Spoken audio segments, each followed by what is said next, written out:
Fala minhas amigas, fala meus amigos, tudo jóia? Eu sou Saulo Novaes, um curioso, e sejam todas bem-vindas, sejam todos bem-vindos ao meu, ao seu, ao nosso Papo no Auge, podcast focado na troca de ideias, sem censura, sem preconceito, gerando pra você conteúdo muito inteligente. E como a gente faz isso? Trazendo um especialista por episódio. Reforço pra vocês que o Papo no Auge também está no YouTube. Se inscrevam no nosso canal e curtam nossos vídeos.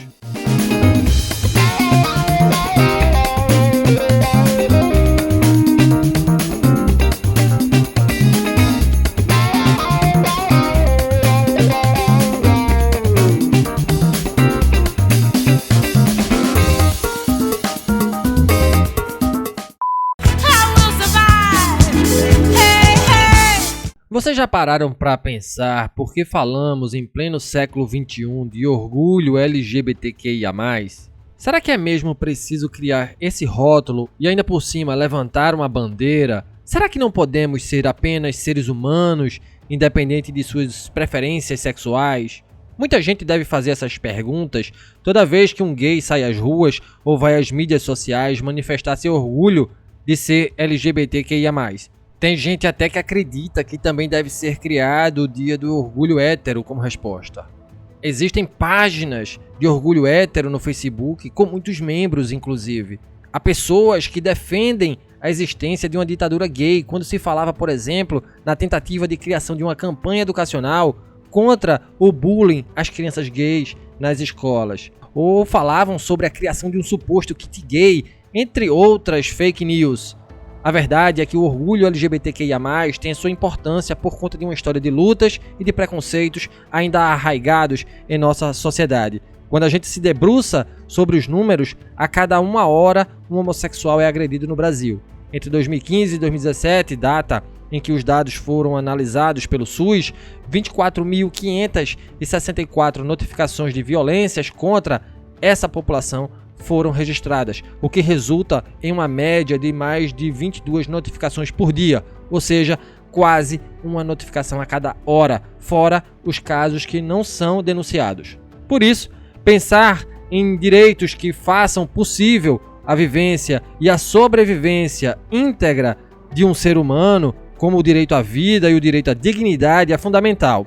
Como fundamental é a presença de nosso ilustre convidado no Papo no Auge de hoje. Convido ao nosso microfone para amplificar ainda mais a sua voz, Daniel Caiê.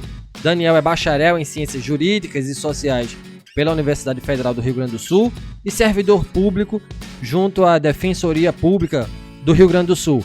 Dentre outros estudos, Daniel atua nos direitos humanos, LGBTQIA+, e suas políticas públicas, na violência de gênero e na intersecção entre direitos, gênero e sexualidades, bem como em políticas públicas focadas no acesso a direitos para a população trans e travesti. Conversa boa e muito esclarecedora. Fica com a gente até o final para não perder o que Daniel tem a nos dizer. Daniel, quero muito te agradecer por ceder o seu precioso tempo para conversar com a gente, um tema extremamente importante que carece de ainda intenso debate e de esclarecimentos pedagógicos, eu diria. Mas antes de falarmos sobre o tema de nossa prosa de hoje, eu gostaria de saber o que te fez caminhar até o direito, até a Defensoria Pública. Como é que foram essas escolhas profissionais na tua vida? Por que a militância pelas causas da comunidade LGBTQIA+? Seja bem-vindo mais uma vez, meu amigo. Olá, meu caro Saulo, e a todo mundo que ouve o podcast do Papo no Auge. Muito obrigado por esse convite, por participar desse espaço de diálogo, de trocas tão importantes, né? Eu acho muito importante haver esses espaços interdisciplinares, esses espaços de trocas de ideias, né? Estamos num momento de que as pessoas têm ideias tão fixas, que não há diálogo, que não há aberturas. E esse espaço, como é o Papo no Auge, tem trazido essas interlocuções, essas possibilidades de trocas. Isso é muito importante, sem dúvida. Então, parabenizo o projeto por isso. Bem, eu sou Daniel Caiê, eu sou do Rio Grande do Sul, nasci no interior, né, do Rio Grande do Sul, numa cidade pequena chamada Estrela, a uns 100 quilômetros de Porto Alegre, e era muito vinculado à ideia de tentar uma formação assim mais na área da biologia, ciências da natureza, por ter crescido no meio do mato, numa região ainda tem resquícios de Mata Atlântica original. É na cidade, meus pais moram na cidade, mas é interior, tem bicho, tinha criação de animais, então era muito vinculado a isso, assim, né? Na minha infância. E depois fui pensando outras coisas, assim. O irmão disse, não, com a biologia tu não vai ter, não vai ganhar dinheiro sendo cientista. Daí fiquei pensando em ser veterinário e, e fui indo até chegar ao fim do ensino médio, meio que dividido entre turismo, porque uma prima à época estava estudando isso, história e direito, muito pensando que eu gostava muito de história, geografia, línguas e via alguns debates políticos, umas coisas sobre questões da ONU, diplomacia e a possibilidade que existia de caminho, né, que meus irmãos mais velhos já tinham feito, era vir para Porto Alegre e estudar na Universidade Federal, alguma universidade federal aqui. Um tinha estudado na Federal do Rio Grande do Sul, na URGS, e o outro na que hoje se chama Universidade Federal de Ciências da Saúde de Porto Alegre. E eu sabia que eu ia vir para cá, né, que era um caminho que já existia. Temos um apartamento de uma tia que cedia espaço para uns parentes virem do interior estudar. E eu sabia que eu ia estudar alguma coisa na Federal, que era a mais próxima daqui, de onde eu vivia. E eu fui definindo assim meio que no final do ensino médio, pelo direito, não tinha uma pressão para isso. Meus pais são professores, né? Meu pai lecionou toda a vida e não existia uma pressão assim para eu ir para o direito. Ser tranquilo, ter estudado história, ter estudado biologia, ter estudado outras áreas assim.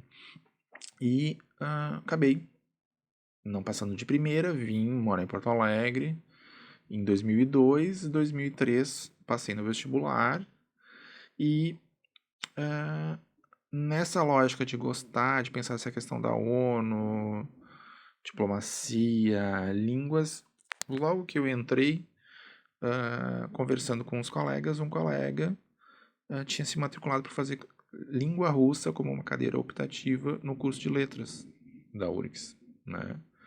E eu, né, russo é uma das línguas oficiais da ONU, me inscrevi também. Né? A gente era a única língua que tinha curso à tarde, né? E a gente poderia, né, fazer cadeiras de outros cursos. Curso de direito eu fazia de manhã inicialmente. Me inscrevi e isso me levou a cursar por 2003, 4, 5 cadeiras de língua russa e depois fiz outras cadeiras de outros cursos, assim, sempre busquei muito nessa lógica também ser um curioso e buscar conhecimento de outras áreas. Acompanhei várias cadeiras também. Depois, em 2004, iniciou o curso de Relações Internacionais na URGS e eu assisti algumas cadeiras, à época sem poder me matricular, mas assisti algumas cadeiras iniciais.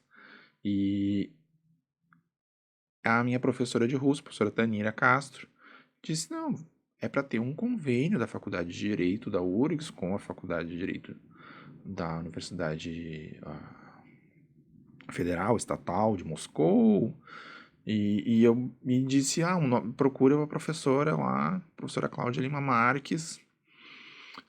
E eu fui questionar quem era essa pessoa, procurei o programa de pós-graduação e logo encontrei ela, né, muito receptiva. A professora Cláudia é um dos grandes nomes do Brasil do direito internacional, um dos maiores, talvez o maior nome no Brasil do direito do consumidor.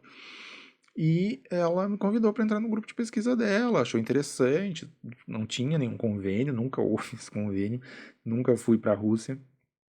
E hoje em dia também não é um contexto favorável, né, para alguém LGBT. E acabei, então, entrando nesse grupo de estudo dela, que era vinculado essencialmente a direito do consumidor. Na época trabalhava muito a questão das relações do Mercosul, União Europeia, direito internacional. Em 2004, uma colega que tinha uma bolsa de um projeto vinculado ali à Faculdade de Direito, mas que trabalhava num projeto do Instituto de Letras, em Direito Ambiental, disse que estava saindo da bolsa e tal, perguntou se algumas pessoas estavam interessadas, eu manifestei interesse e acabei virando bolsista num projeto em que a professora Cláudia era parceira do Centro de Terminologia do Conesul, Centro Terminológico do Conesul, Termisul, na atualização de um dicionário sobre direito ambiental. Então, agregou, eu já ia para o campus,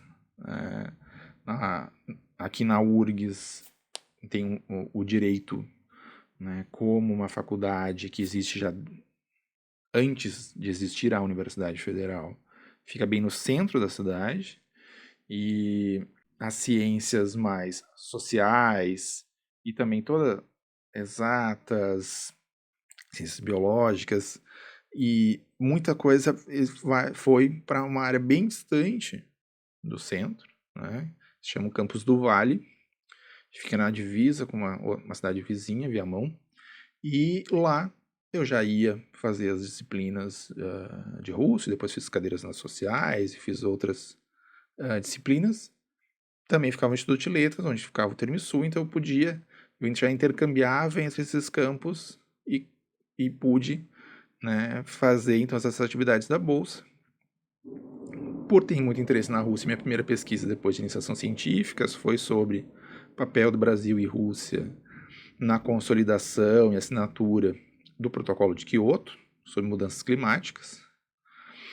E depois fui podendo desenvolver com a professora Cláudia pesquisas em direito ambiental internacional. Então, agregando nesse meu passado lá de querer ser biólogo, proteção ambiental, com a questão do direito internacional, ideia de diplomacia e coisas que foram surgindo. A questão da Rússia, então eu pesquisei sobre... A primeira pesquisa foi sobre essa questão do protocolo de Kyoto, que depois acabou sendo o tema do meu TCC, em 2010. Segui ainda acompanhando o Termisul, né, na produção do dicionário, principalmente com a professora Ana Maria Maciel, muito querida, que era a professora que liderava a atividade que eu fazia, mas também tinha a professora Cleci Bivilacqua e diversas professoras que trabalhavam, se debruçavam sobre isso. Era uma atividade muito interessante de eu pesquisar traduções em línguas estrangeiras, principalmente em inglês e espanhol, de termos jurídicos, de normas do Conselho Nacional de Meio Ambiente, da Agência Nacional de Águas, de legislações tanto que apareciam sobre direito ambiental brasileiro, tentar achar termos equivalentes principalmente, né, em inglês e espanhol. E isso era uma atividade muito rica, né? Depois, continuei depois de um outro projeto como bolsista da professora Cláudia, mais na área de direito do consumidor, em 2005, 2006, 2007, 2008, início de 2008. Mas também continuei desenvolvendo as minhas pesquisas individuais em direito ambiental internacional.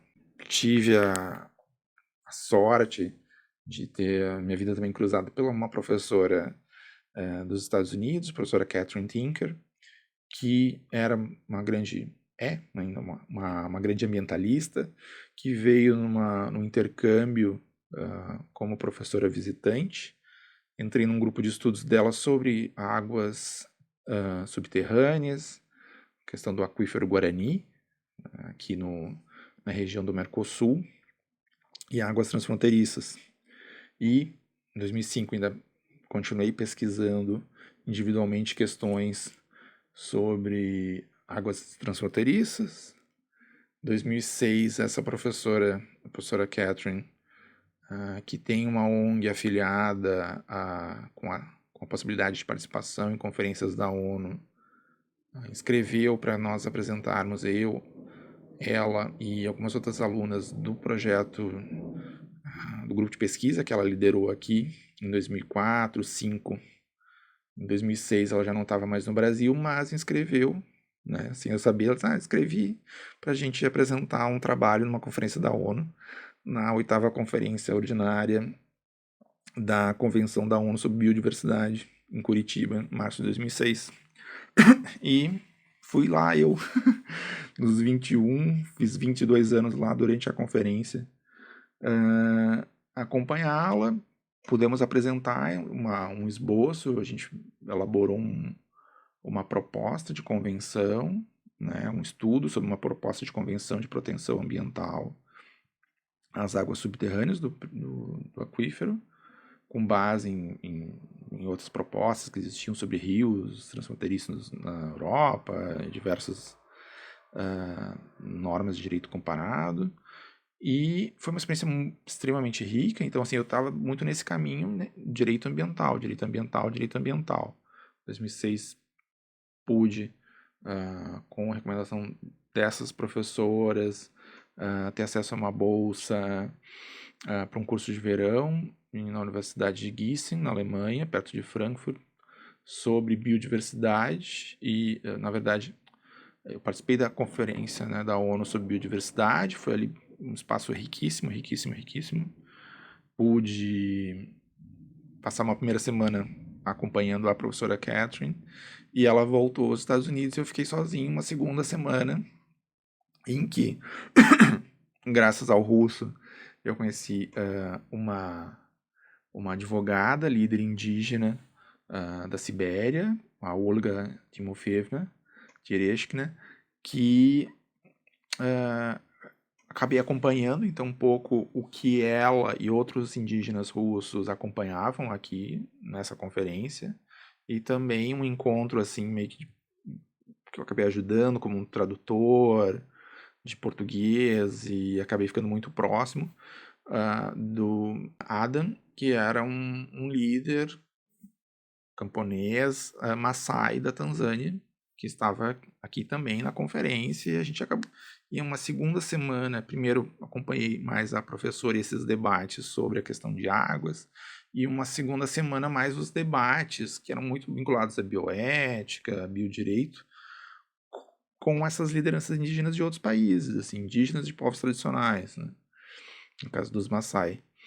E nesse momento eu estava aplicando para essa bolsa na Alemanha, fui selecionado, fui com uma bolsa parcial fazer esse curso, e lá pude estudar questões de propriedade intelectual, patentes, inclusive toda a questão farmacêutica também era um enfoque do curso, mas que eu acabei não dando continuidade, mas um debate sobre bioética e questões de apropriação de conhecimentos de populações tradicionais, inclusive usando o exemplo dos Maasais e outras que eu tinha acompanhado na conferência de Curitiba, nessa conferência da ONU que foi em Curitiba em março. Em julho, agosto, eu pude ir para a Alemanha, pude ainda reencontrar a querida Olga, que estava numa conferência da ONU sobre povos indígenas em Genebra, pude ir visitá-la e acompanhar assim, brevemente algumas atividades paralelas a essa atividade oficial da ONU. E voltei pesquisando sobre temas que eram da convenção, dessa conferência de biodiversidade, que era a questão de novos organismos geneticamente modificados, que chamavam tecnologias de redução do uso genético, que trariam risco tanto ao consumidor, quanto aos pequenos agricultores, à flora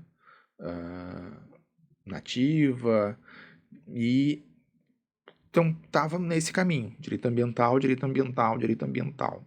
2007 começou a ter uma guinada, que eu entrei num grupo de extensão que trabalhava questões de refúgio, né? Começou a ter um grupo de extensão, na época chamado GARI, Grupo de Assistência a Refugiados, que hoje em dia se chama Grupo de Assessoria a Imigrantes e Refugiados, GAIRE, né? Um projeto de extensão chamado Serviço de Assessoria Jurídica Universitária, da URGS, que é possivelmente o maior programa de extensão da URGS, que presta assessoria jurídica gratuita à comunidade, né, como uma atividade de extensão, com alunos, advogados. Atuei com mais de um projeto como aluno, né, como assistente jurídico, e depois atuei como advogado voluntário, já na temática de diversidade e gênero.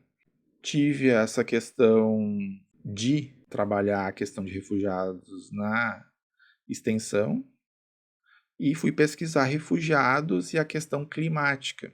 Né? À época eu também participava de algumas simulações da ONU, né, como atividade de extensão, simulações para pessoas que gostavam de estudos de direito internacional, de diplomacia, de relações internacionais.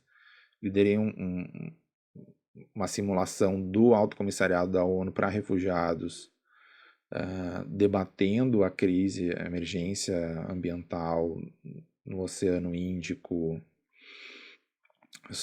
teve um tsunami em 2004, e daí teve uma força-tarefa da ONU para essa questão dessas migrações forçadas por questões ambientais, tipo, no caso, um desastre ambiental, para levar para uma pesquisa de pensar a questão das mudanças climáticas e migrações forçadas, né? E trabalhando um pouco isso, assim. Nesse meio tempo eu comecei na assessoria jurídica do GARI a acolher uma mulher em situação de violência doméstica, uma mulher refugiada afegã, e tinha se recém, né, aprovado no Brasil Lei Maria da Penha em 2006, então isso já era 2007. Comecei a trabalhar atuar ali como assistente jurídico nesse caso, né, no acompanhamento dessa mulher em situação de violência. Isso me aproxima, então, de um grupo recém-formado também, que era o G8, o 8º grupo de assessoria jurídica, fundado em 2006, que trabalhava a situação de mulheres em situação de violência. E isso começa a guinar Daniel dos estudos de direito ambiental para questão de gênero e, em seguida, sexualidade também. Em 2008, aleatoriamente, vendo um programa de TV, da TV Educativa aqui, eu vi um ativista, Alexandre Boer, né, muito importante ativista, né, um dos fundadores da ONG Somos, aqui de Porto Alegre. Infelizmente faleceu essa semana, né, no início dessa semana, na última segunda-feira, falando sobre os princípios de Yogyakarta. E daí eu chego, né, depois vai ser um tema que a gente vai debater, né, uma carta de princípios internacionais, de direito internacional sobre direitos humanos envolvendo LGBT.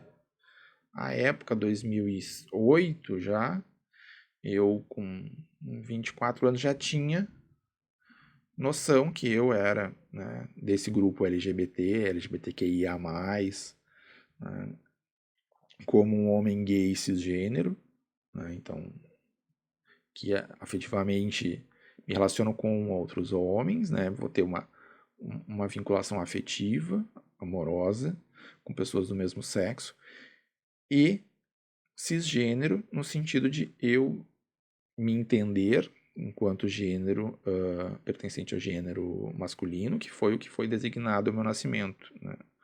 Para se demarcar essa palavra cisgênero em contraposição a pessoas transgênero, pessoas que vão transicionar, que não vão se conformar com aquele gênero que foi dito pela sociedade ao nascimento, pela família, pela medicina, né, pela sociedade. Eu não. Eu entendo que, até o momento, que o meu gênero é esse que foi designado ao meu nascimento, né? E importante nessa designação para nós cisgêneros, de que existe essa palavra sobre nós, né? Que não é que nós somos normais e as pessoas trans são o outro anormal, né? Assim como o heterossexual não é o normal versus LGBT, né? Então, essas conformações, que são debates muito mais recentes, para mim mesmo, só vão surgir 2012, 13 em diante, eu, então, que pensava essas lógicas de direito internacional, já tinha essa experiência um pouco de pensar propostas de tratados, de convenções internacionais, participar dessa lógica, achar, né, e me reconhecendo ali ao longo da faculdade, num espaço que era razoavelmente acolhedor para mim, LGBT. Né? Eu tive uma turma de faculdade de Direito que foi meio que um boom gay-less na faculdade, né? Com várias pessoas que ao longo do tempo foram podendo se assumir, podendo se entender num espaço seguro, que era o fundão da minha turma, que em algum momento foi chamado de ala rosa, né, da turma, da faculdade, e que era um espaço mais acolhedor, que não eram unicamente pessoas gays ou lésbicas, ou bissexuais, mas eram também um espaço de pessoas cisgênero. Cisgêneros éramos todos, né? Pessoas transexuais só vão acessar a universidade muito depois, né? Faculdade de Direito, só vou ter notícias de pessoas transexuais nos anos 2015, 14, 13, já existiam pessoas que mais adiante vão transicionar e se reconhecer e se afirmar como pessoas trans, mas antes disso, a princípio, né, não era uma realidade, assim como pessoas negras não estavam na faculdade. Quando eu entrei na faculdade, em 2013, essencialmente, pessoas negras na faculdade de Direito na URGS eram pessoas intercambistas de países de língua africana, de países em língua portuguesa na África. Eu tive colegas, né, e depois, quando pessoas negras começam a acessar pelas políticas de cotas ou passarem também no vestibular sem a política de cotas, serem questionadas se elas eram do Brasil, ou de que país elas eram, né? Porque antes não entravam pessoas, né? E é isso também mais recente ainda com pessoas transexuais e travestis. Bem, chego então em 2008 a iniciar então essa guinada. Então eu fui de uma lógica de direito ambiental para uma lógica de questões de gênero nessa atuação aí sobre violência doméstica, que eu acabei acompanhando como assistente jurídico de 2007 até 2009, 2010. Acabei virando a pessoa referência para essa pessoa assistida, essa mulher afegã, e fazia muita interlocução com a ONG aqui, a ASAV, vinculada aqui aos jesuítas, que fazia o acolhimento para as pessoas refugiadas que eram reassentadas aqui no Rio Grande do Sul. No início dos anos 2000, ali meio que no contexto do 11 de setembro, algumas poucas famílias de afegães que estavam há muito tempo na Índia foram reassentadas aqui para o Brasil e 6 famílias vieram para Porto Alegre, por ser um local que já existia uma mesquita, e daí existiam algumas famílias, e uma dessas houve essa situação de violência doméstica. Eu acabei acompanhando essa senhora por muito tempo, e ela muito modificando, assim, perdão, me aproximei desse debate sobre gênero, surgiu então esse debate da possibilidade de eu discutir direitos LGBT, titubeei bastante no início, assim, se seria algo ok de eu apresentar como uma pesquisa científica, tanto que eu dialoguei com um professor, que eu sabia que também era gay, na faculdade, e tinha alguma proximidade, para pensar se seria tranquilo, se eu seria talvez hostilizado, se eu poderia sofrer algum preconceito, se isso poderia comprometer, se eu quisesse depois uma vida acadêmica, para um mestrado, para um doutorado, para alguma coisa, ser um tema tabu. Ele entendeu que não, naquele contexto. Ele também tinha sido orientando da minha orientadora, professora Cláudia, e foi uma pesquisa que então eu apresentei em 2008, e foi minha última pesquisa de iniciação científica, assim. Eu ainda apresentei, continuei, naquele ano eu tive umas questões de saúde que fizeram atrasar a formatura daquele ano de 2008 para 2010, e eu continuei apresentando essa mesma pesquisa de iniciação científica em 2008, na URGS, depois em 2009 na Unicinos e PUC do Rio Grande do Sul, e depois em salões de iniciação científica, e depois pude, a primeira vez, para um congresso Fazendo Gênero, que é um gigantesco congresso sobre questões de gênero e sexualidade, na Universidade Federal de Santa Catarina, na UFSC. Em 2010 apresentei e pude me aproximar mais ainda dos estudos de gênero e sexualidade. Nesse contexto eu já estava também aproximando e vendo alguns cursos e pensando numa lógica interdisciplinar disso, cheguei a cogitar fazer um mestrado em educação na linha de gênero aqui.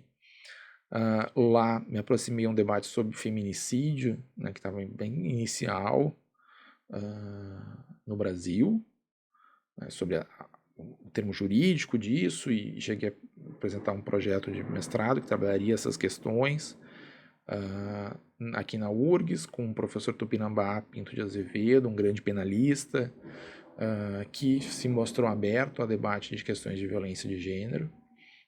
E daí fui para esse campo, mas acabei não concluindo o mestrado, mas tive essa abertura, assim, micro, de propor um pouco disso e depois pretenderia, talvez, trabalhar mais essas questões de direitos LGBT. Depois de formado, eu pude ser advogado popular, passei na OAB e fui ser advogado voluntário por um bom tempo, de 2012 até início de 2014 como advogado voluntário dentro desse projeto do G8, né, que à época depois passou a ser chamado G8 Generalizando, que era esse grupo que trabalha direitos sexuais e questões de gênero no Serviço de Assessoria Jurídica Universitária da URGS. Eu fui, advoquei um pouco, mas basicamente advoquei mais voluntário nesse projeto. Esse projeto tive um grande privilégio de ter grandes colegas, me destaco a colega advogada Luísa Stern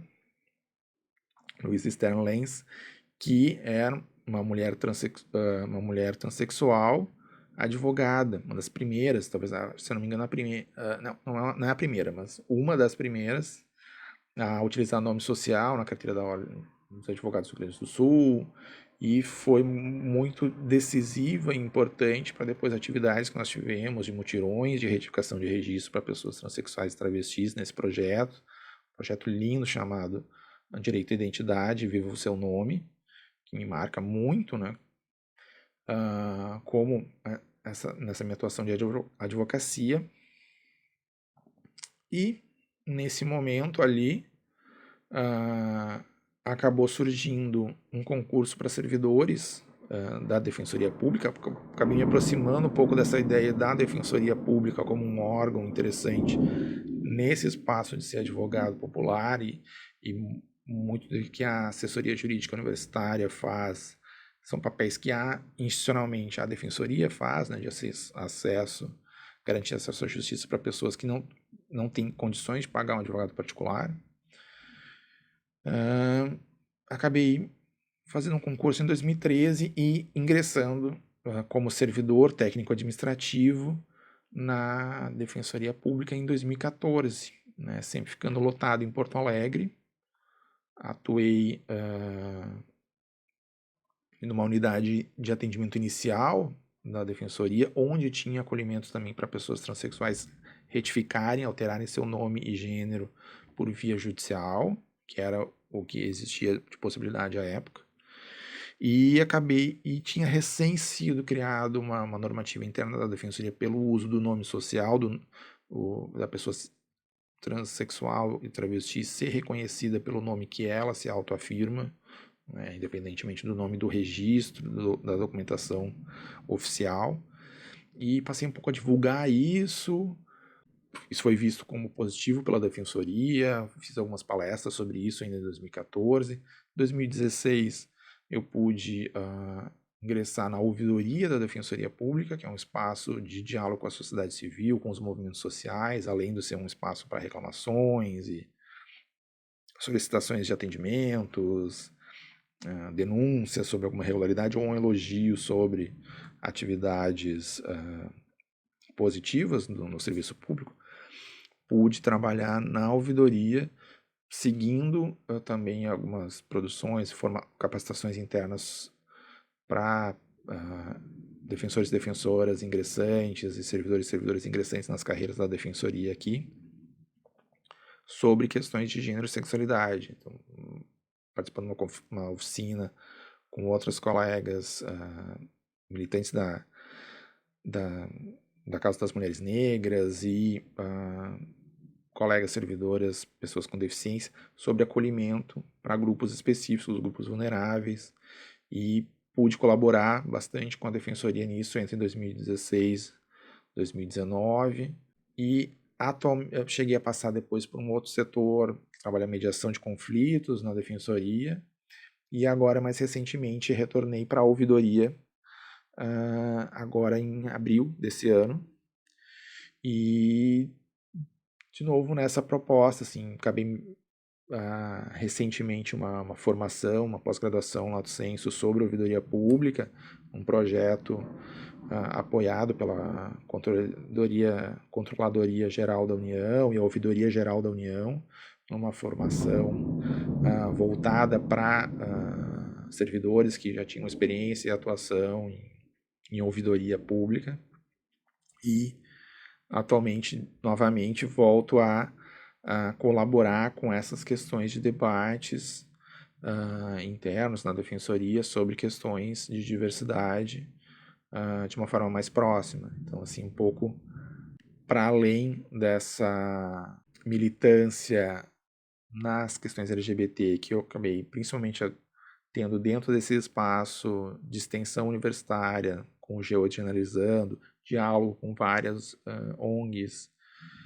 Depois, no primeiro momento que eu tive na ouvidoria, a gente pôde fazer muito diálogo de levar a defensoria até a Parada Livre de Porto Alegre, né, num diálogo com os movimentos sociais LGBT, QIA+, daqui. E diálogos de formação, a gente pôde desenvolver um curso sobre princípios de Yogyakarta, no período de março de 2017, quando estavam sendo completados 10 anos do lançamento oficial dessa Carta de Direitos na ONU. Ela foi produzida em 2006, mas em 2007 houve um lançamento oficial desse documento na ONU em Genebra, e então a gente pôde desenvolver isso e teve uma repercussão positiva internamente. Então existem essas aberturas de diálogos nessa instituição, que é a grande instituição defensora de direitos humanos, né, no Brasil. As defensorias públicas têm esse papel de garantia de acesso, incluindo, obviamente, acesso à população LGBT, LGBT+, e toda a dimensão de acolhimento para pessoas em situação de vulnerabilidade social, vulnerabilidade socioeconômica, né, com destaque a diversas gamas de vulnerabilidade, né, para além da questão socioeconômica. Então, um pouco essa é a minha trajetória até esse momento, até esse diálogo, e sigo sempre instigado nesse diálogo entre conhecimentos para além do direito, né? Sem dúvida, o direito ainda é uma ciência muito conservadora, né, principalmente no Brasil. O direito, de um modo geral, anda depois de ter, nesses temas de gênero e sexualidade, debates na antropologia, na sociologia, na psicologia, né, e outras áreas, na educação, para daí o direito se mover. Então, assim, é importante ter esse intercâmbio com outras áreas, sem dúvida, né? Eu sempre fiz essa busca e tendo a fazer mais vezes essa busca de conhecimento de outras áreas para puxar isso para o direito, porque isso é muito importante para conseguir a efetivação de direitos humanos da nossa população LGBTQIA+. É sempre bom, né, Daniel, ouvir boas histórias que nos motivam e que nos estimulam a lutar por nossas convicções. Por isso eu te agradeço por compartilhar com a gente a tua história, né? E sendo agora bem objetivo, quando a gente fala de direitos humanos, do que é que a gente está falando? Eu pergunto isso porque ainda tem gente que nem sabe o conceito, tampouco sabe para que serve e ainda desdenha da sua aplicação. Por isso que a gente deve ser pedagógico, né, meu amigo? Bem, Saulo, sobre essa questão dos direitos humanos, né? Isso é um debate essencial por demais, assim. Bem, a gente pode pegar a questão dos direitos humanos e esse debate sempre, né, ao longo da história vai aparecer desde o Código de Hammurabi, na antiga Mesopotâmia, há diversos debates que vão haver sobre cidadania, sobre a democracia, desde a antiguidade. Vamos ter a ideia de liberdade, igualdade, fraternidade da Revolução Francesa. A Revolução Francesa leva à criação, né, da Declaração dos Direitos do Homem e do Cidadão e toda uma lógica de direitos naturais, direitos universais, uma ideia universal de direitos humanos.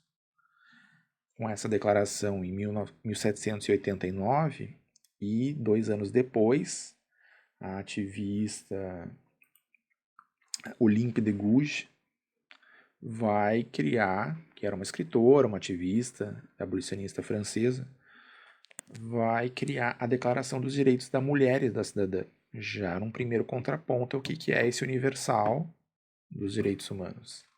E quem são os detentores ao direito de ter direitos humanos? Naquele contexto, acaba guilhotinada, né, por ousar trazer esse debate feminista já no século XVIII, e vamos ter evoluções futuras desse debate. A gente tem um marco essencial, né, no campo do direito internacional dos direitos humanos, com a Declaração Universal dos Direitos Humanos, que é de 1948, pós-Segunda Guerra Mundial, que vai trazer uma premissa essencial de que todos os seres humanos nascem livres e iguais em dignidade e direitos. Então, reforçando um pouco essa ideia já lá de Revolução Francesa, liberdade, igualdade, e daí a ideia de dignidade, direitos, para além da fraternidade. Se vê então, que esses direitos humanos são aquilo que seriam direitos básicos: direito à vida, estar vivo, não ser assassinado, não perder a vida frente ao Estado, ter liberdade para se expressar, liberdade para votar, liberdade para viver, ter dignidade, moradia, educação, acesso a trabalho e a tantos direitos que são inerentes à vivência humana em sociedade. Mas surge também um discurso bastante falacioso, bastante corruptor dessa ideia de direitos humanos, que é a ideia, entre aspas, de direitos humanos para humanos direitos, que é uma ideia que surge um pouco na ditadura argentina, aqui, para se contrapor a denúncias sobre violações, assassinatos, desaparecimentos de pessoas. Então, de rotular que existam uma classe, né, um grupo que mereça ser o privilegiado, tido como humanos direitos, que para quem, né, e que parâmetro que vai dizer quem é direito e quem é errado, quem é direito e quem é normal e quem está fora da norma, quem é limpinho e quem é sujo, né, na sociedade, e que direitos se acessa, né?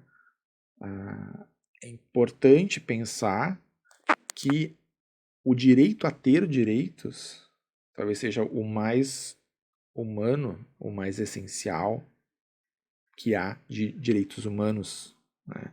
Todo ser humano tem direito a ter acesso a direitos, a buscar, independentemente de ser homem ou mulher, qual o gênero, qual a identidade de gênero, qual a orientação sexual, qual a cor, qual a raça, qual a religião, qual a origem de nascimento.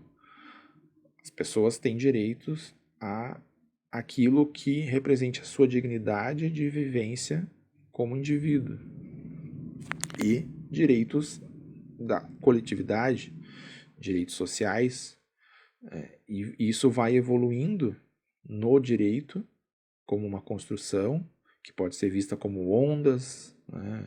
Bobbio vai trazer um pouco a ideia de gerações, outros vão trabalhar com uma ideia de ondas. Vai ter, então, primeiro direitos que vão ser individuais, depois direitos sociais, coletivos, vai entrar a questão do trabalho, direito ao voto, e vai entrando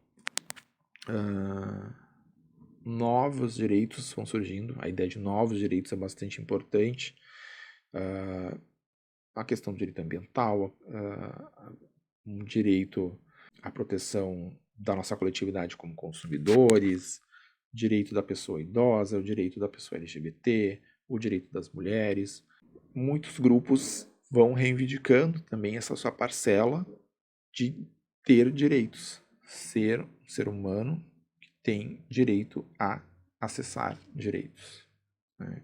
Então, talvez essa ideia de o direito a ter direitos como premissa, né, que a cidadania é o direito a ter direitos, né, que está presente na obra da Hannah Arendt, uma filósofa judia que se debruça sobre o terror do Holocausto, né, e vai trabalhar a questão do totalitarismo, a questão da banalidade do mal e de muitas coisas que estão muito presentes no que a gente vivencia hoje, nessa ascensão de uma lógica de supremacia de diversos grupos sobre outros, de ideias de exclusão e de extermínio e de genocídio, né, de grupos dentro da lógica do que a gente vive no Brasil.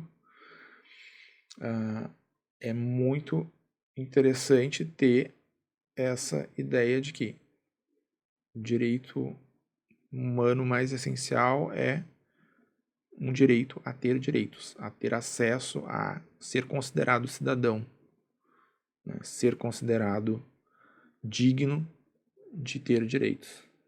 Bacana, meu amigo. E aprofundando a tua fala, por que devemos debater a aplicabilidade dos direitos humanos à comunidade LGBTQIA+.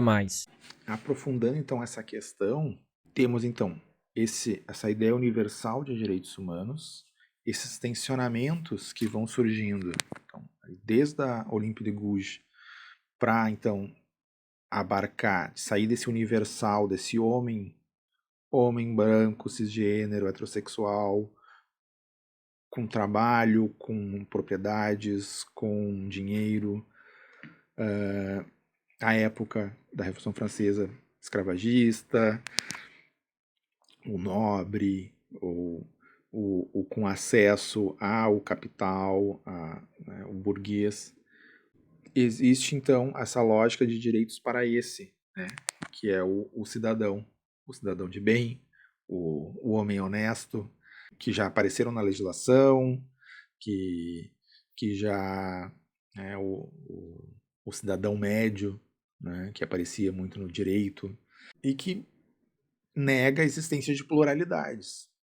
Então, trazer a ideia de aplicação de direitos humanos para a comunidade de lésbicas, gays, bissexuais, transexuais, pessoas queer, não binárias, intersexo, assexuais, agêneras, e uma pluralidade grande de diversidades de orientação sexual, identidade de gênero, de sexo, de expressão, né, da sua vivência em termos de gênero, em termos de sexualidade, é essencial, é uma nova fronteira de debate que já tem sido construída, né, os movimentos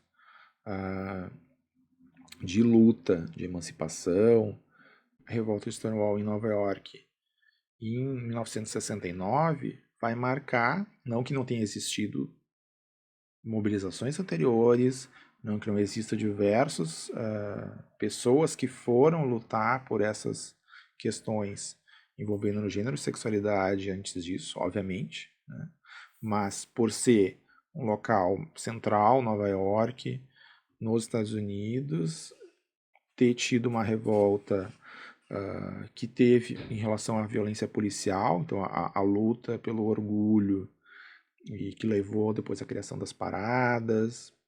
A partir do ano seguinte, a partir de 1970, vão ter paradas que vão marcar esse período, né, de manifestações que ocorreram em 69, que eram contra a violência policial, a abordagem policial, a extorsão que policiais de Nova York faziam em relação à população de lésbicas, de gays, de pessoas que fugiam à ideia de normalidade e que eram multadas, poderiam ser presas, poderiam ser espancadas, e que é lá em 1969 em Nova York, e não quer dizer que essa realidade não exista ainda, né? A gente tem tido casos absurdos de violência, de assassinatos, de violência seja estatal, seja violência policial, violências diversas, né, na família, em diversos espaços.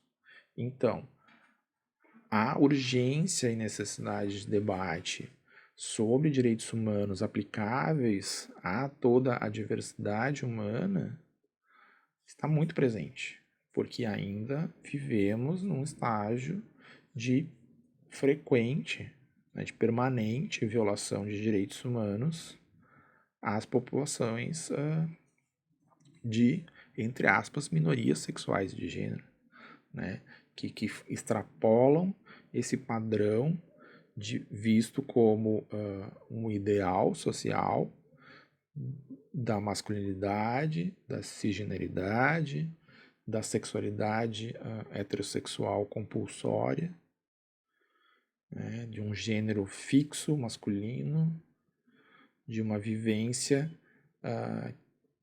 que não aceita o outro, o diferente. Pensar a ideia de inclusão do outro é muito importante dentro dessa ideia de ampliação desse olhar dos direitos humanos para outros novos grupos que não eram olhados antes. E isso vai surgindo mesmo dentro da comunidade LGBT. Há um avanço, se vê no Brasil, em diversos países, de conquistas de direitos humanos principalmente para homens gays, para mulheres lésbicas, no campo de acessar igualdade de direitos para casamento, para união estável, depois para casamento no Brasil. Em outros países se consegue às vezes uma união parecida, mas não o direito ao casamento, depende, né, da legislação, mas há avanços nesse sentido. Há depois algumas conquistas para questão de adoção, para questões muito vinculadas à ideia de família. Então, uma inclusão dentro de um direito, primeiro civil de família. Depois, no Brasil, anos depois, vai se conseguir alguma conquista para direito de pessoas transexuais, né, para adequação de gênero e de nome nos documentos civis. Né? Vai ser só em 2018 que o Supremo Tribunal Federal vai trabalhar isso. Vai finalizar um julgamento que estava há anos sendo discutido sobre isso. Enquanto a questão para, essencialmente, demandada por pessoas gays e lésbicas ao acesso à união civil, a decisão é de 10 anos atrás, de 2011. E a partir daí, nessa última década, a gente vai tendo evoluções. Depois o Conselho Nacional de Justiça vai interpretar e aplicar que se toda união estável pode ser convertida em casamento por qualquer pessoa heterossexual com base no Código Civil de 2002, obviamente, se o Supremo Tribunal Federal interpretou que a equivalência, a possibilidade de pessoas do mesmo sexo se oficializarem união estável, e o Código Civil diz que qualquer união estável pode ser convertida em casamento, a união civil entre pessoas do mesmo sexo também pode ser convertida em casamento. E depois o debate de que não precisa ter nem a conversão, pode casar direto. Então, há essa evolução das interpretações do direito, do que direitos, e direitos de famílias também são direitos humanos. Né? Todos, o direito a ter direitos está embarcado, né, nessa ideia da Hannah Arendt, está embarcado no conceito amplo de direitos humanos. A gente vai ter o debate, outras questões mais recentes, a questão de um debate que está há muitos anos, muitos anos, no Supremo Tribunal Federal, que foi debatido já agora no período da pandemia, em 2020, foi a questão de o direito de homens homossexuais e principalmente mulheres transexuais, pessoas transexuais e travestis poderem doar sangue. Porque eu, como homem homossexual, se fosse a um banco de sangue, doar sangue para um familiar ou para qualquer pessoa que precisasse, e informasse que eu tinha relações sexuais com outro homem, meu sangue era excluído. Né? Existe uma normativa da Anvisa, da Agência Nacional de Vigilância Sanitária, pensada à época do estouro da pandemia, da epidemia, né, melhor dizendo,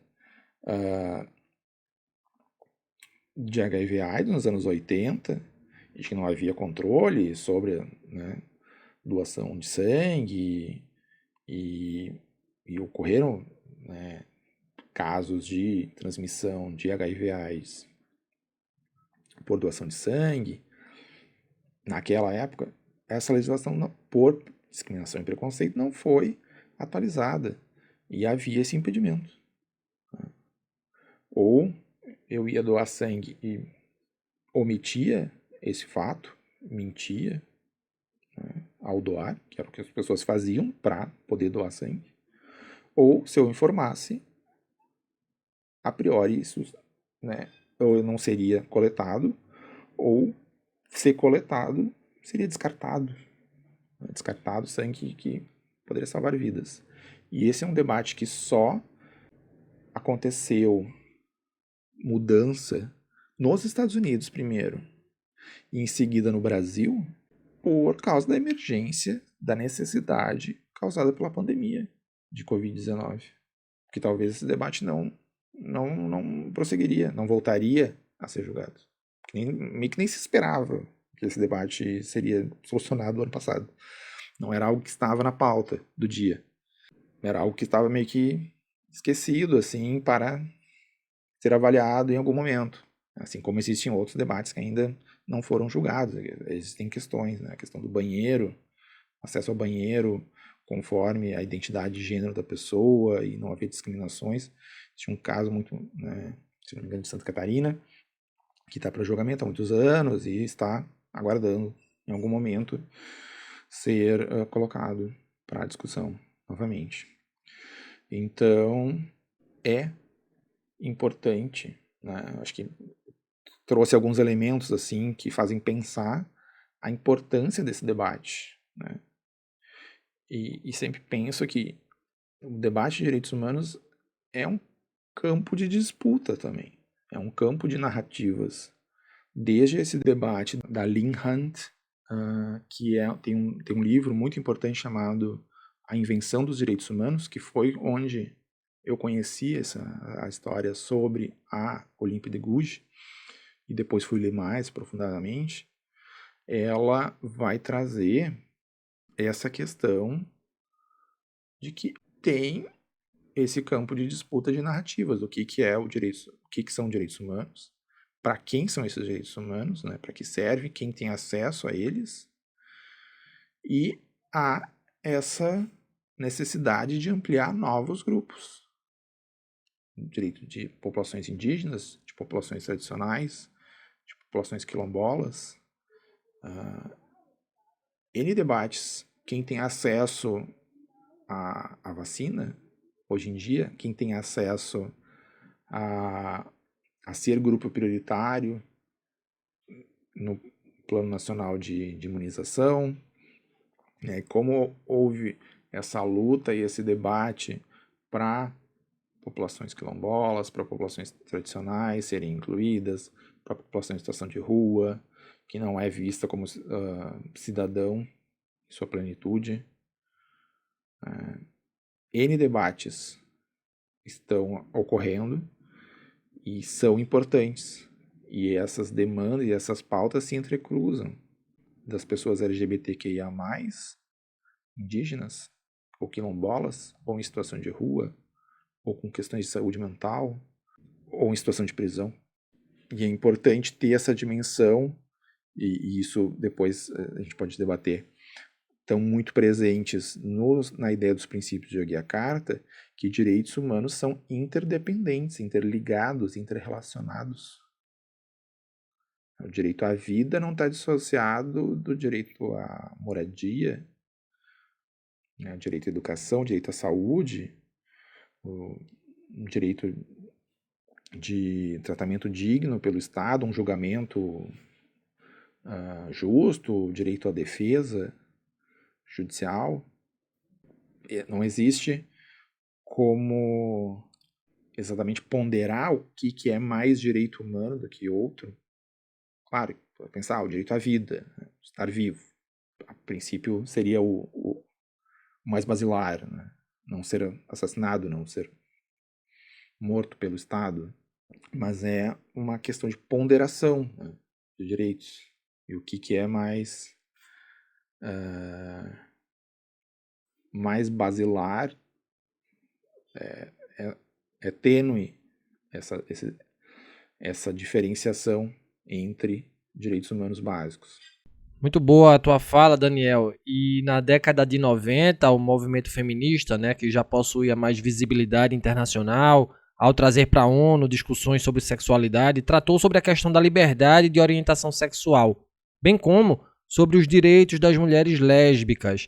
Porém, tais temas não conseguiram fazer parte dos compromissos acordados entre os Estados-membros, né, uma vez que a Igreja Católica e os países islâmicos, apoiados por organizações cristãs, viam os temas como uma ameaça aos valores culturais e religiosos, afirmando que a questão da orientação sexual abriria as portas para muitos comportamentos inaceitáveis. Apenas em 1994, o debate sobre os direitos LGBTQIA+, teve seu marco inicial no âmbito das Nações Unidas, com o emblemático caso que opôs o presidente da Tasmânia, o Nicholas Tunney, e as últimas leis da sodomia da Austrália, submetido ao Comitê de Direitos Humanos, mecanismo que monitora o Pacto Internacional de Direitos Civis e Políticos.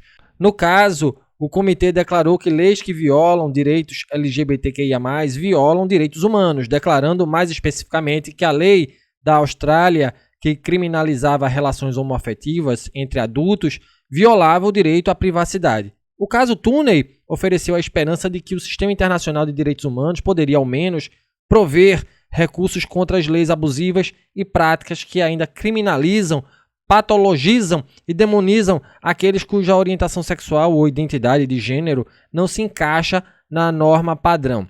E aí se firma na cidade de Yogyakarta, Indonésia, um documento intitulado Princípios de Yogyakarta. Agora a minha pergunta, Daniel, o que é esse documento e qual é a importância dele para a comunidade LGBTQIA+, e para a preservação de direitos humanos?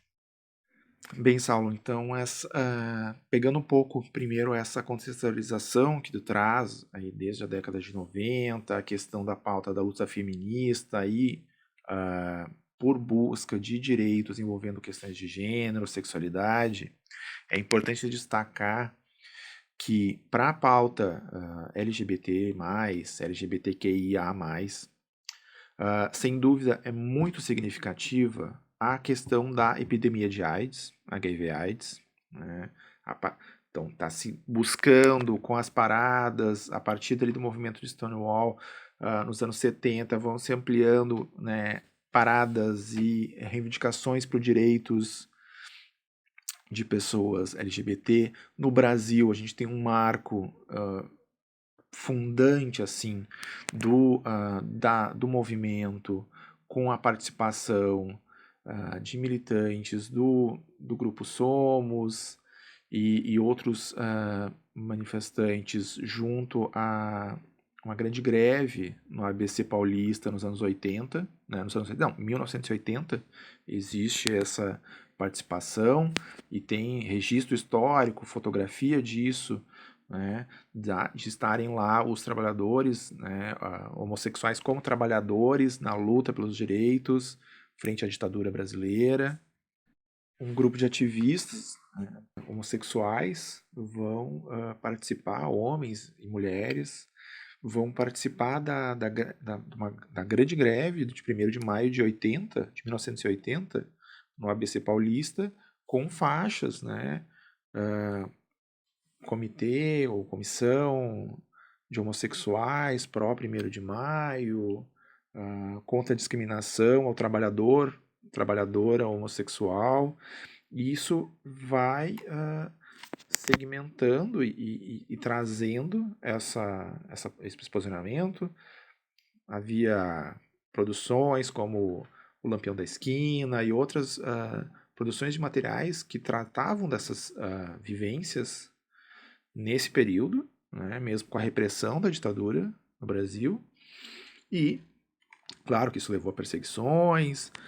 Nos anos 80 a gente vai ter a Operação Tarântula em São Paulo, de perseguição policial, mesmo pós-ditadura. Havia isso frequentemente na ditadura, mas posteriormente ainda seguiu de perseguição, principalmente a mulheres travestis, mulheres transexuais, marginalizadas, vinculadas à prostituição, por não ter acesso a outros espaços, serem perseguidas pela polícia, serem assassinadas e excluídas, rechaçadas, expulsas de espaços por agentes do Estado. Então, nesse quadro havia então essa luta por direitos, e vem a epidemia do HIV/AIDS nos anos 80, jogando essa população para mais estigmas, mais questões, né? HIV/AIDS chamado inicialmente como a peste gay, e isso leva a um debate central muito presente para a população LGBTQIA+, e o mais é importante tanto para simbolizar que mais grupos, mais identidades existem, né, e podem vir a ser agregadas, como o mais de positivo, de positividade, pensando na questão da cidadania, com S, de SIDA, de AIDS, para a população soropositiva, né, de pessoas vivendo com HIV/AIDS, que é a expressão mais correta e atual a se tratar dessa população, dentro da comunidade LGBTQI. Então, tem essa luta, essa busca por liberdade, assim como houve com o movimento feminista. Então, o movimento feminista abre alas no movimento negro, né? O movimento de mulheres negras vai influenciar extremamente, né, fazendo uma cisão com o movimento de mulheres brancas, para depois o movimento de mulheres transexuais e travestis se colocar e se pensar nessa dissidência.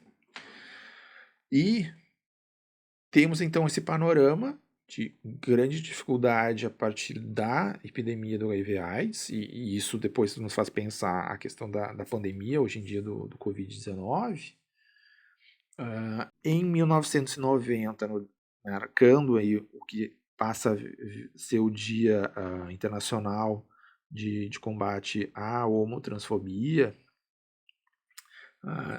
LGBTfobia, num termo mais atual, que é o 17 de maio, como o dia que é retirado do Catálogo Internacional de Doenças da Organização Mundial de Saúde a homossexualidade como dentro do rol de doenças mentais que existia antes. E a transexualidade, a transgeneridade, só vai ter esse passo agora recentemente, em junho, 18 de junho de 2018, né, sendo retirada dessa ideia de doença, de patologia, para ser colocado ainda estando no catálogo internacional, para efeitos de estar ali e ter acesso à saúde garantido dessas pessoas, mas não numa lógica que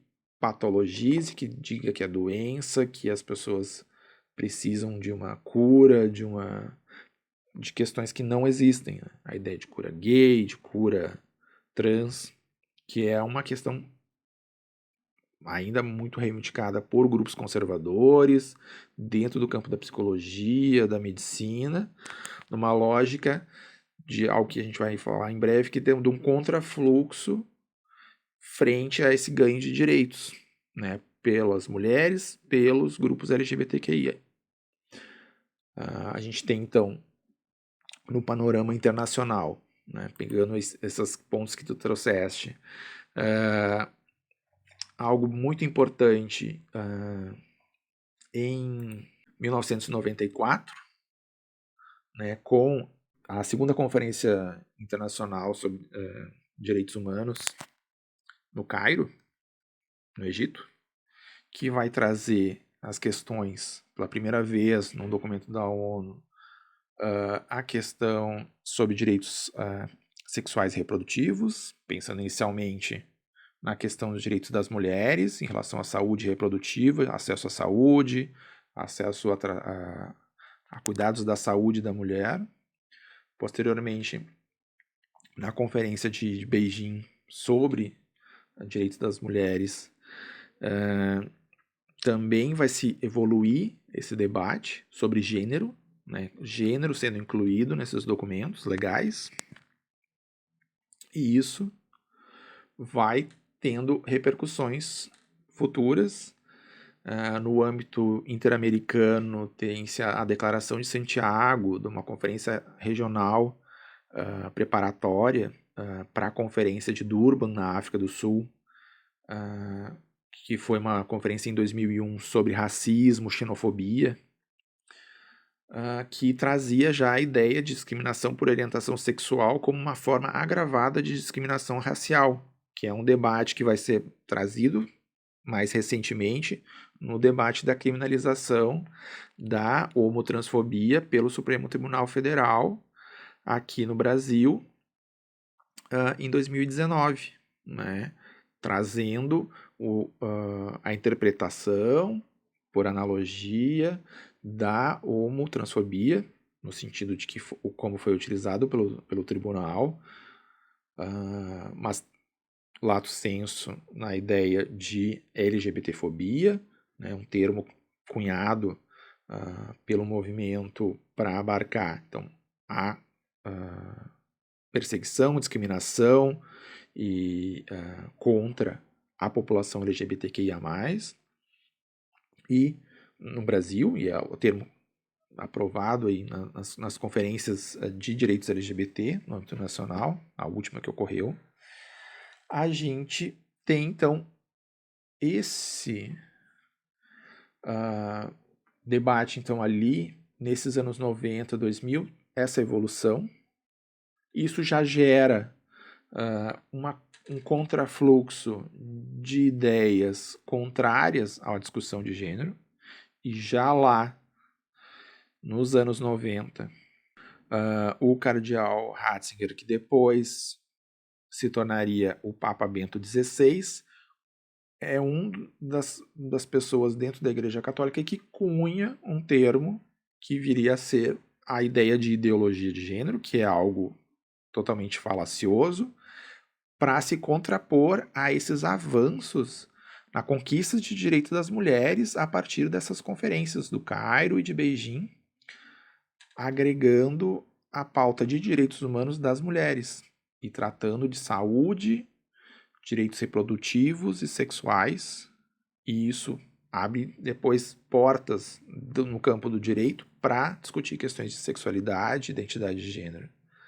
E se tenta colar nisso essa polêmica sobre a ideia de identidade de gênero para inviabilizar essa evolução, essa conquista de direitos por esses grupos mais vulneráveis, minoritários da população. No campo internacional, o Brasil teve um papel muito importante numa tentativa de articulação para uma declaração no âmbito das Nações Unidas sobre direitos LGBT.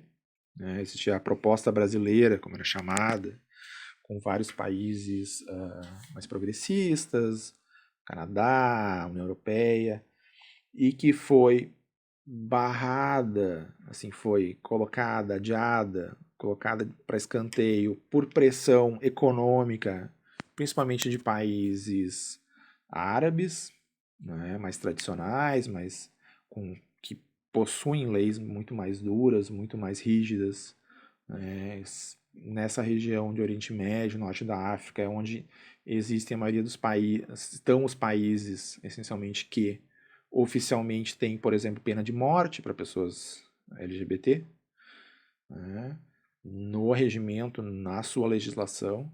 Se não me engano, eram mais ou menos 7 países, mais algumas regiões da Nigéria, regiões do Sudão, que aplicavam uma interpretação também enviesada da legislação islâmica, penalizando, né, a legislação religiosa, né, islâmica para a população, principalmente contra homens homossexuais e pessoas trans, e isso então foi colocado de lado. Houve uma primeira conferência sobre direitos humanos LGBT durante a primeira edição dos Out Games, que são jogos para diversidade nos moldes das Olimpíadas, no início, na metade de 2006, né, também uma declaração sobre direitos.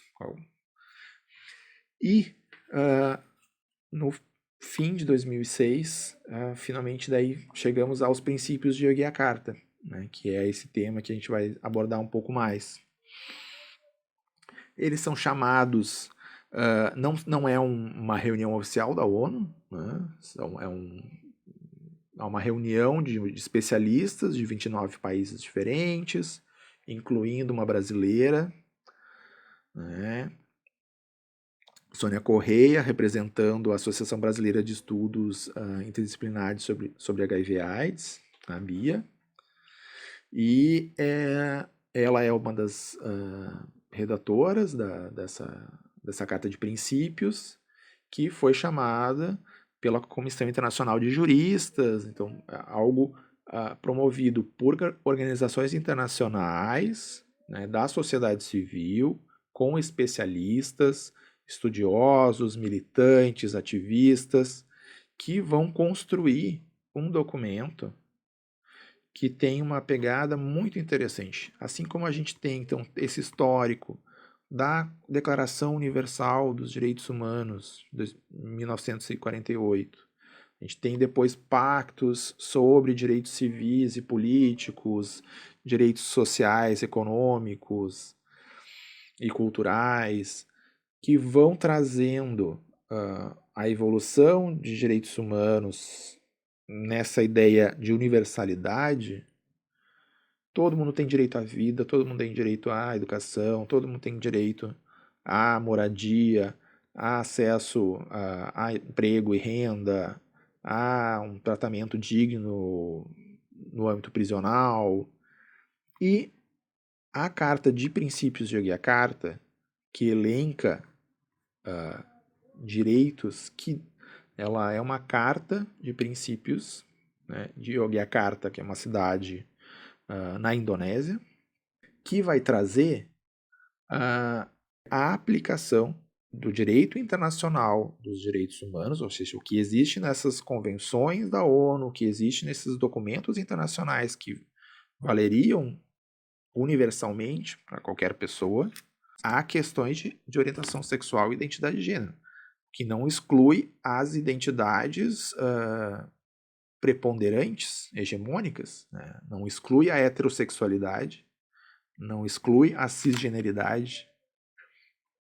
É a aplicação de do que existe, de direito à vida, de direito a trabalho, de direito a um tratamento digno, de um julgamento, de direito à defesa, tratamento médico, acesso à água, a saneamento, são questões que depois vão surgindo numa segunda edição dos princípios, mas nessa primeira edição de 2006, elencam essa síntese de princípios. É um documento, é uma declaração, ela não tem um poder vinculante, ela não é um tratado que os estados têm que assinar e internalizar isso nas suas constituições, nas suas legislações. É um documento que vai ser apresentado depois junto à Comissão de Direitos Humanos da ONU em 2007, em Genebra, em março de 2007, e passa a circular. Né? O governo brasileiro acabou, assim, por diálogo com os movimentos sociais, talvez tentando, numa lógica que existia um programa brasileiro chamado Brasil Sem Homofobia desde 2004, houve uma tradução oficial desse documento, e sendo distribuído junto às ONGs, um lançamento em vários locais, ocorreu um lançamento aqui em Porto Alegre. Em função disso, eu soube sobre esse tema numa entrevista na TV educativa aqui do estado, e passei a dialogar com os movimentos sociais que conheciam essa carta. Operadores de direito poucos conheciam. Recordo ter entrevistado o à época juiz, hoje desembargador Roger Halpe Rios, um grande estudioso de direitos, sexualidade e gênero aqui no estado, e outras pessoas, advogados, pessoas que estavam trabalhando com esse início do que viria depois ser a questão de direito a ideia de direito homoafetivo e de direitos sexuais e questões de gênero. Na advocacia não conheciam tanto isso. Então era algo novo, mas que estava sendo dialogado na instância do governo federal, sendo dialogado com os movimentos sociais, e teve uma reverberação, assim, de ter uma tradução brasileira dos princípios. Outros locais existem, que eu me recordo, assim, universidades, se não me engano, a Columbia University em Nova York, a New York University, terem feito de adesões aos princípios, numa lógica de existe essa diretriz aqui, vamos tentar seguir questões para ter um melhor acesso e garantias de direitos para pessoas LGBT dentro desse espaço. Se não me engano, algumas prefeituras, governos, instâncias locais, e esse documento passa a ser citado em vários documentos. Outros documentos depois da ONU vão surgindo. Tem-se muito importante depois a estruturação e a campanha da ONU a partir de 2012, a campanha Livres e Iguais, que pega a ideia lá de livres e iguais em direitos, todos nascemos, né, livres e iguais em direitos e dignidade, lá da Declaração Universal de Direitos Humanos de 1948. Isso é reforçado nos princípios de Yogyakarta, falando dessa questão de nascermos livres e iguais, e que os direitos humanos são interdependentes, são interligados, são interrelacionados, e por isso ser agregado a questão de aplicação de direitos humanos no que tange sexualidade e gênero, e vai havendo esse caminhar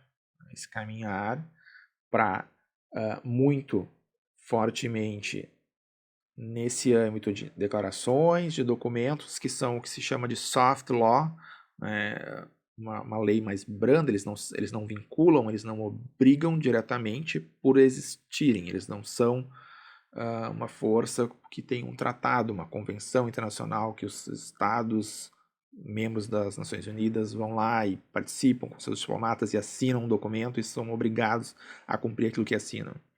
Eles vão abrindo um caminho, uma trincheira, por essa lógica de boas práticas, do que seria adequado se aplicar para a garantia da dignidade humana.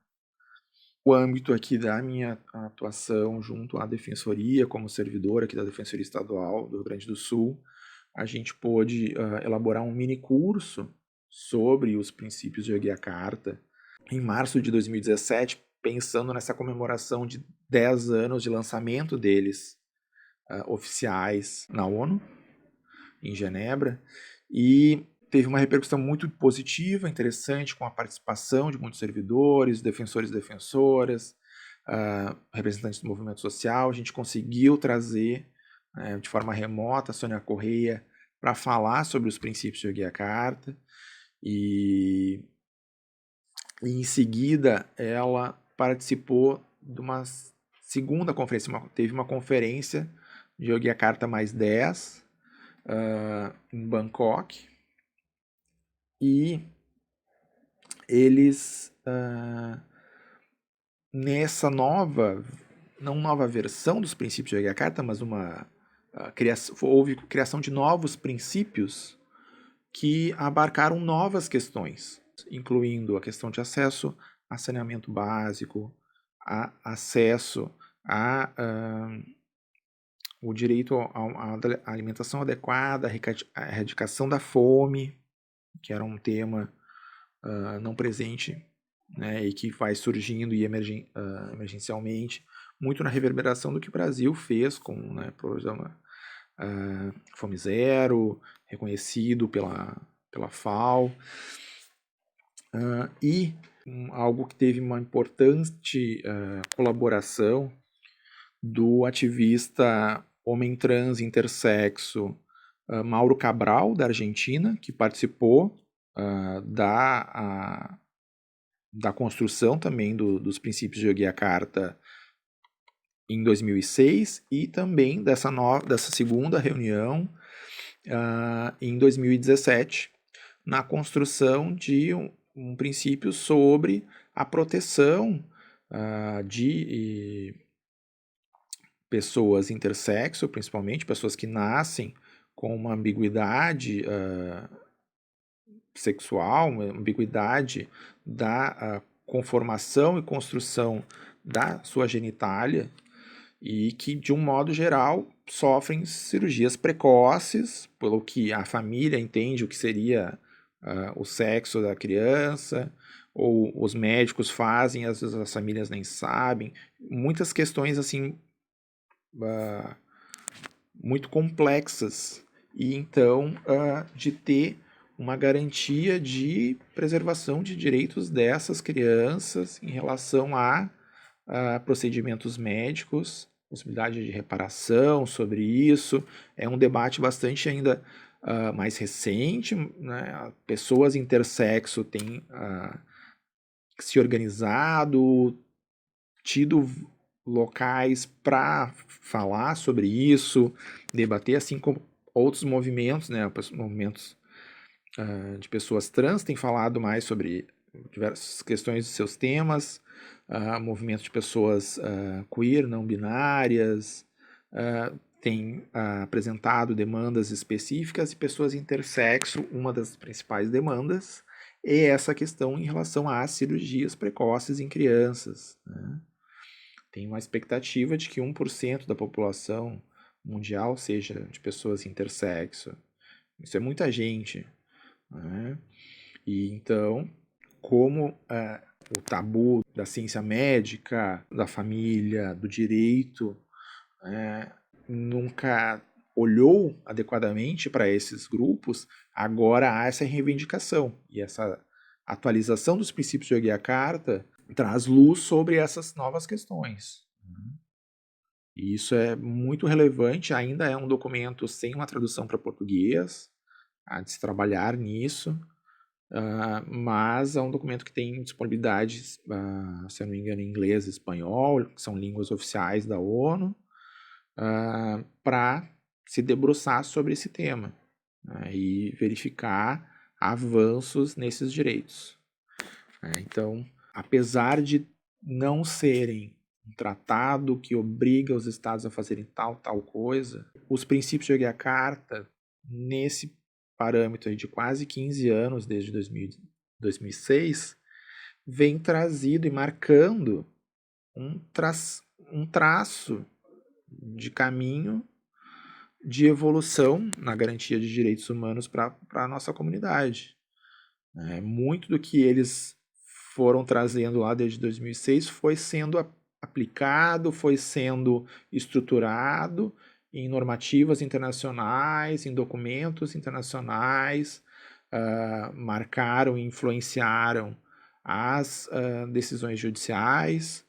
O Brasil foi tendo essa evolução de conquistas desde 2011. Temos Estados Unidos, a Suprema Corte dos Estados Unidos, hoje, que eu estou gravando, dia 26 de junho, fazem exatos 6 anos de que foi declarada a igualdade entre união civil de pessoas de sexos heterossexuais e pessoas homossexuais. Então, essa evolução ela tem sido paulatina, ela tem se aprofundado, mas existe um contrafluxo também contrário a ela. Isso é um movimento que existe, há uma evolução e existe um fluxo contrário, com essas ideias de ideologia de gênero, que é uma grande falácia, de que não se pode falar sobre gênero e sexualidade na escola, que teria um intuito de proteger crianças de abusos, proteger crianças do bullying, da violência, da discriminação, mas é visto como um tema tabu, uma polêmica, e que, então, ao não se falar disso, se mantém um silenciamento das pessoas, se mantém uma sombra sobre essas vivências. Então, seria isso, assim, importante ter a existência desses documentos e outros documentos que foram surgindo posteriormente. Há grandes avanços. A International Lesbian and Gay Association, a ILGA, que é uma organização internacional que congrega ONGs de vários países, geralmente, anualmente, lança um mapa sobre o status da homofobia, da LGBTfobia no mundo, assim, e vai colocando um mapinha, assim, dos países. País que tem pena de morte, uma cor, assim. Países que tem pena de prisão para ser homossexual. Tem países que tem pena de multa. Tem outras restrições de direitos.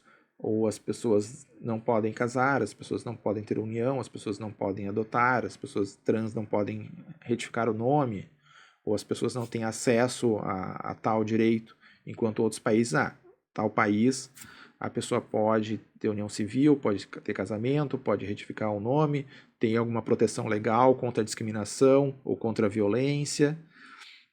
O Brasil, hoje em dia, aparece numa cor lá, sei lá, um verde, assim, que seria algo positivo, super positivo ou quase alcançando tudo. No campo formal, a partir de decisões da Suprema Corte brasileira. Mas no campo real, a gente se depara diariamente com notícias sobre espancamentos, violências, assassinatos, discriminações, falas discriminatórias na televisão, contra a nossa população LGBTQIA+.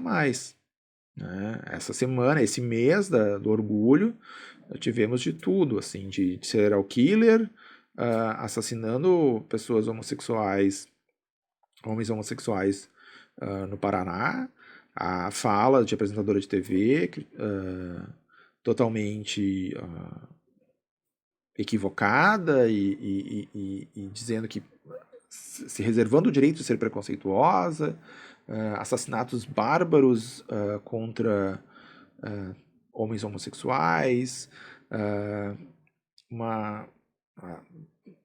um adolescente ateou fogo numa travesti nessa semana em Recife. Então, o quadro é totalmente desafiador, né? A situação do ódio e da violência é aterrador. Então, no campo formal, o Brasil tem evoluído, né?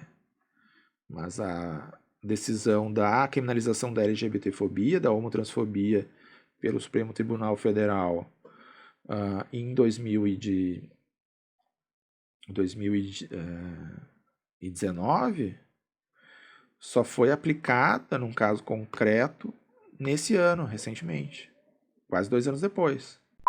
Essa foi a primeira parte do episódio 54 do podcast Papo no Auge, que trouxe o ativista da causa LGBTQIA+, e servidor na Defensoria Pública do Estado do Rio Grande do Sul, Daniel Caiê.